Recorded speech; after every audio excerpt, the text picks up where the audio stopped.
Oseo. Oseo. That's a Cherokee greeting, and wave the great feather for the good of it. Today my theme is two subjects, back to back, one after the other.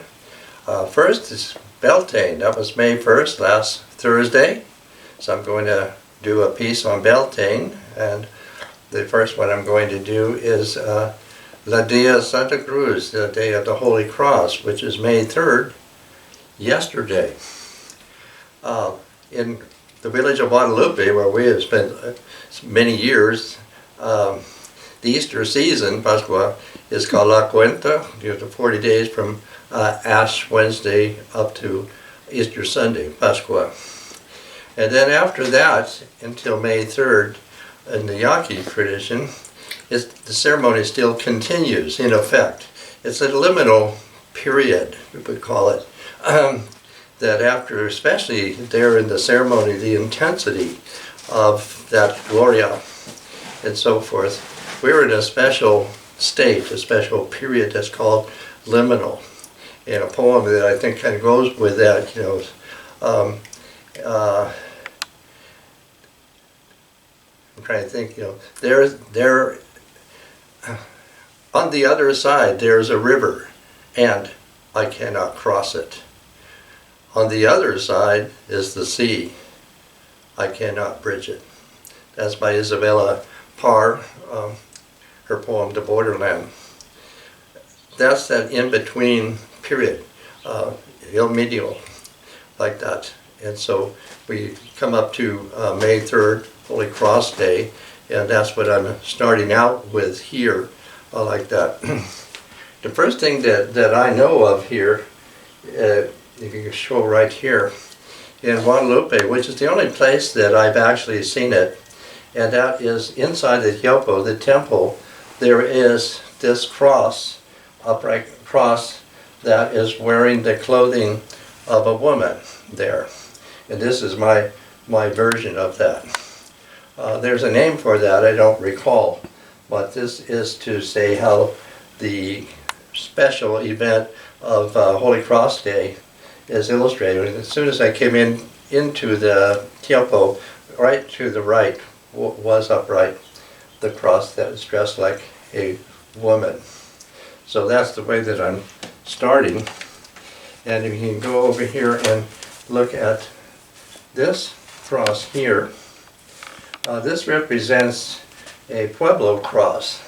The different villages, different areas, people that have crosses, villages that have crosses have various arrangements of it. I don't quite recall everything about the Pueblo cross, but it did remind me of the Yaqui cross. The center of the Pueblo, or the plaza, is the cross, the Father cross, or the major cross that relates to all the house crosses that surround the plaza. So you kind of stay focused on that, and I'll read something for that. The cross as the Mayan world tree with meanings attached to it. The cross has a boundary between nature and culture, and as a guardian. And the cross is a symbol of collective identity for families, lineages, villages, in Yucatan and also in Sonora, Mexico as well. The plethora of crosses are a manifestation of drawing ideological support and symbols from Christianity to oppose Spanish rule and bolster indigenous power. The Yaqui and Mayan cross is specifically personified, which is to recognize that the cross is a spirit, or that it is invested with an inner soul. Wakan Chang. So there are many, many, many crosses in Mexico. I would say Mexico is a religious country with a penthouse of modernity, which is also the government there. In Arizona, we have the Yaqui village in Tucson, and near Phoenix, Guadalupe, which still carries out the guarantee of religious freedom. Maybe more so than in Mexico. So all of this is the way that I'm figuring that. Then you can go over here to this illustration. I made a replica of this. This is painted on a rock out in the desert east of San Diego, near the Salton Sea there. And it's painted in black. And it really, has something very, very different. I selected a background that would be similar to the rock, although the rock is a lot rougher than that. And that the way that I see that, I also would say that on the rock, that this looks like a tattoo pricked by a cactus thorn with ground charcoal rubbed on the wound. And that line, actually comes from Gloria Azuadua in her book of the La Frontera. And that's my impression of it. My interpretation of it is that it's a fiat of energy expressing authoritative determination. Well, that's the way that I am seeing this. On the rock, it's larger than my replica of it here. And right below it here, we can go to the palm, because we started out with Palm Sunday, as it's called here, and this antique vase from the Mideast with the palm somehow engraved on it, with the upright palm there. In the Mideast, the palm is extremely ancient. It figures, and in the story where he comes into the Jerusalem, he's called the Melchizedek, riding on a donkey. So that is an episode in the story, but the whole matter of the palm is extremely ancient and has been carried over here to the southwest, east of us, the Coyote, who have still honored the palm in words that are very similar to the language of the Mideast. So we want to say that. And then we can go all the way over there. That is my drawing.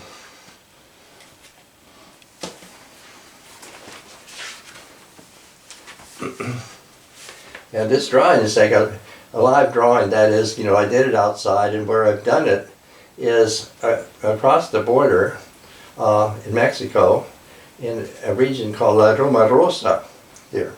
And I really, to me, my experience in Mexico and of the Mexican culture of a lifetime, I especially honor, and that's what I'm doing here with this drawing here.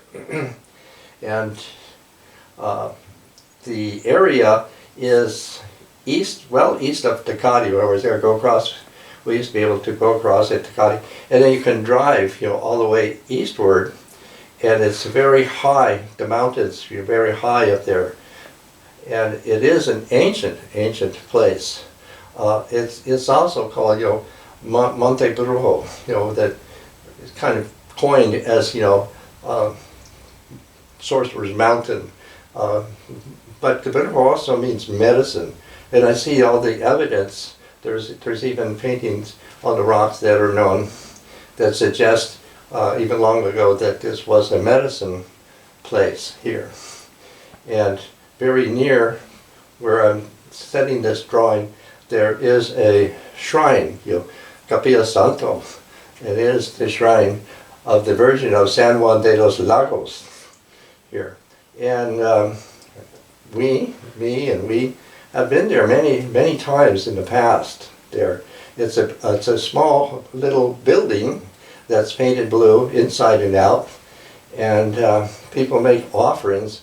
Offerings, when you put money in there, it means that there's somebody nearby that's taking care of it. It's taking care of the shrine here, and it's very important in this. And I'm going to read what I know of this shrine that relates to my drawing. The devotion to this version of San Juan de los Lagos has become the most potent intercessory practice for Mexican immigrating to the United States. Pilgrimage de Pellegrinova is a practice bound up with the liturgy of the shrines, an essential component of the devotional structure present in these religious sites. The need to construct the path, sender, to make the state of mind is to for realizing one's visit to the shrine. Pilgrimage is necessary to feel a sense of sacrifice, meditation, and prayer in which to enter sacred places.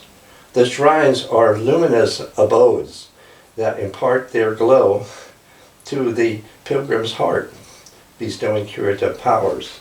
In my drawing there, I have made a glow there in her heart, and that there in front of her is the Nepali cactus, which is very significant from way back. If you've seen the Mexican flag, you're going to see the eagle is perched on the Nepali cactus, and this was from the legend of how the people, later called Aztec, the Mexica, found their island, Tenochtitlan. And so the Nepalis, the many hearts, of the cactus, I've figured there in all this. So it's a very sacred piece, for me. And for this occasion, I like this poem. This is actually ancient. This is English translated from the Spanish that has been translated from the Nahua, the language that also the Aztecs spoke. My love, come and cut lightning in the night garden.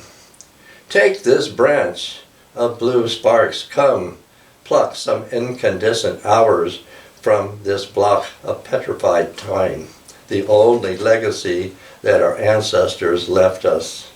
You are a necklace of sun on the neck of the bird of night.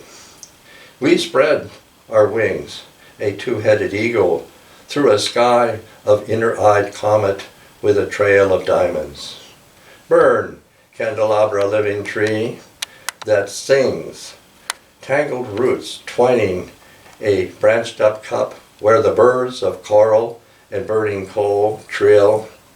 Everything is so much itself, yet already is something else. So, as much as I can, in a short time, elaborate on the meaning of the cross, especially in Mexico, and where Mexico, also is part of the Midwest. The Spaniard, that first, took over there, known as Hernandez Cortez, published letters, to the King of Spain. He describes how he named this new land that we're calling Mexico now as New Spain. And he really describes very concisely how he found the civilization in Mexico like Spain. So that's very, very interesting for all of the other things that is heaped on the Spanish conquest. So to have a feeling of this and what it means for people coming from Mexico in this country, to find, the origin of their Aztlan here in the Southwest and especially San Diego. So now from that you can come back to me.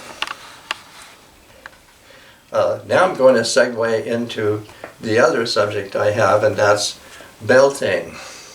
And that's the Celtic, ancient Celtic. Bel is, very, very widespread.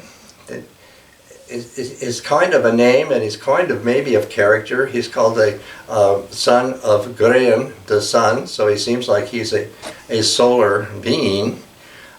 With the ancient Celts, it's hard to use the kind of language when we try to talk about gods and things like that, because I don't really see that in that ancient Celtic culture. To me, that I'm acquainted with the culture that seems similar to the ancient Celts is the Navajo. In both cases, I could call it a pan-supernatural. They have pan-supernaturals, like saying, our world is really populated by invisible beings that we know through our plays or masks or names or stories about them. And in the Navajo, they particularly try to figure out which ones are amenable to persuasion, because they're not, these beings, if we want to call them that, are not all persuadable. I don't know of that much in the Celtic, so much as that they particularly honor these beings, as best I can call it, But to use the word gods, or even spirits a little bit difficult, is not as true as the legends and stories that identify them. We have that in the case of Bel. Again, these are the Maksabo of Gorean, who is the light of the sun. So that's what it usually comes through. And if you go up here to my illustration, my painting, this is a large painting that I have done, and we used it on the cover of our CD some years ago, called The Eye of Bel. And where I found this is, if you go up 395, you'll come to a little hardly a town called Olancha. And directly east of Olancha, a little ways, then there is, it begins to be little hills or mountains like that. The whole area along the Owens Valley has petroglyphs, and some of these petroglyphs are Celtic, ancient Celtic, and this is one of them. This figure is on a flat rock, not very big, nowhere near the size of my painting, and it's kind of a slanted rock, and around it there are other engravings of, you can recognize bighorn sheep because they have those kind of horns, and this Bel creature is in the center of them. So it's very interesting. I couldn't tell whether the sheep were there first and somebody added the Eye of Bel, or the other way around. But it is definitely ancient Celtic, and it's using the Ogam system to speak of itself. Here's the two horns for D, which is pronounced Gia in Gaelic, and here is this cross, which really identifies that this is a Celtic Ogam, that this is a diphthong, ya. So it's called Gia, Gia. And then the first leg is a B, and the two legs afterwards do the L. And that the hoofs are also diphthongs for Yuli, so that we can write the word Suo, meaning the I, or Yulan, meaning all. And here, the forward leg here is interesting, because if you had an encounter with any of these kind of animals with hoofs, I have, when the animal puts his right foot or hoof forward and hits the ground, and sometimes bows his head as he greets you. And I have been greeted that way. So, I put it in the term, blessed I am, he wants me. But the whole thing, what it is saying here is divine Bel is all seeing. So that's pretty much something that was throughout the Celtic world. We had looked at the Eye of Horus, and we had the Eye of Osiris. So there are a lot of eyes, and this one is the Celtic Eye of Bel. Now the only story that I know to go along with Bel here, and at this time, is about the Beltane Eve. And I'm going to kind of start out, and I've illustrated this story. Hopefully I'll show you as I go. We're going to start out here. This is the eagle, mother eagle.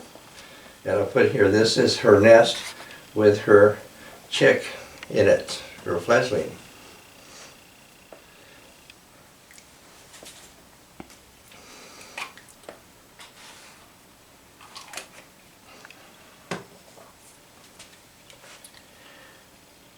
So here we are, we're in the eve of Beltane at night, and it was very cold. It was very, very cold Beltane eve. And Mother Eagle was up there in her nest with her chick, down underneath of her. And even though it being very cold, she knew she had to go get something to eat for her chick. So she, flew out of the nest. And as she did so, there was somebody nearby who was watching her. And when she left the nest, up flew the hawk of Achiel. He flew up and down into the nest and gulped down that little chick in one gulp, and then snuggled himself down into that nest as if he was the chick. Shortly, Mother Eagle returned. Of course, it is night, so she really took that little furry bundle underneath of her was her own chick. So that chick, Mr. Hawk, gladly received, the little morsels of food that his mother brought to him. And having done that, Mother Eagle began to complain. She was saying, "Oh, it's so cold. I'm just really so cold to my bones. This has got to be the coldest night there ever was," like that. And her chick, the eagle, the hawk, answered, "Not so, Mother dear." He said, "There has been a colder night than this." And wow, she was, really surprised when her chick said, "How could you know that to be so when you were hatched from the egg but a week ago?" He said, "Oh, Mother dear, to know the answer to your question, why don't you go ask the old blackbird of the forge? Maybe he can tell you." So off she flies over to the forge, where Duve is his name, the blackbird. That's where he seems to live his life. And she settles down there, and she's saying to the blackbird, "Oh, Duve, don't you think that this is a really, really cold night?" And he's saying it is really very, very cold like that. And she said, "Well, my chick said that there was a colder night than this, and how can he know that to be so when he was hatched from the egg but a week ago?" Well, the blackbird answered, he says, "I have lived so long, and I'm sit here on this iron bar, and I rub my beak on this iron bar, and I have done so for so long that I have nearly worn this iron bar in two. And I have never seen a colder night than this." So you might ask somebody who is even older than I am, and that is the old stag of Canebrake Hill. So she took that as the word to go there, and over there she found Canebrake Hill, and she found a branch to perch on where she could speak to the stag that's there. Oh, Mr. Stag, like that. He's, pretty old guy. Don't you think it's a really cold night? And he said, "For sure, it is a cold night." She says, "Well, what do you think? My chick said that there's a colder night than this. And how can he know that to be so when he was hatched from the egg only a week ago?" Well, the old stag says, "See, every year, I grow my antlers and then I shed them. And when I shed them, I keep placing them around this great meadow here until I've just made this kind of a railing or fence of my antlers. You see how far it goes around. It goes around how many years and years that takes to do that. And I have never seen a colder night than this."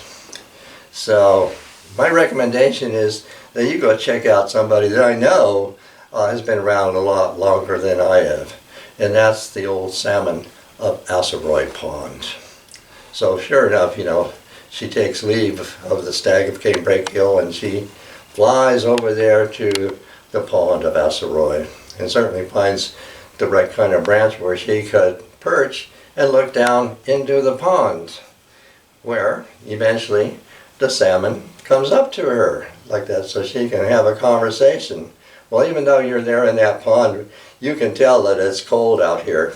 And he says, oh, that's for sure, it really, really is cold. Well, what I came to ask you about is, my chick said that there was a colder night than this. And how can he know that to be so when he was hatched from the egg but a week ago? And so the salmon answers her, see, that is the case. You know, there was a time that the world was very, very cold. It was so cold that this pond that I am in froze up and caught me frozen up as well. And while I was frozen in there came the old hawk of Achille. He swooped down and he plucked out my eye and flew off like that. So there he is. And so there, Mother dear, by that reckoning, I have to think that that chick of yours is none other than the old hawk of Achille.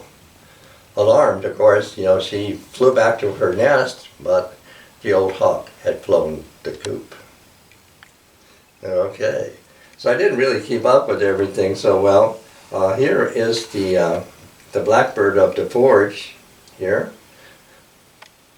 Doof, it means black, so that's who is there. And here's the deer of Canebrake Hill, and again this represents, you know, the salmon who is, you know, looking up at her while he's conversing with Mother Eagle here. And here this is, you know, the hawk with the eye that he has plucked out of the salmon.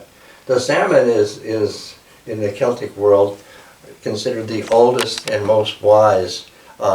Is the embodiment in the ancient Celts of knowledge. So that's the way that we have all this put together here for the day of the Holy Cross, Santa Cruz, and for the day of Beltane, May 1st. And that takes care of my presentation today. So yes, thank you very much.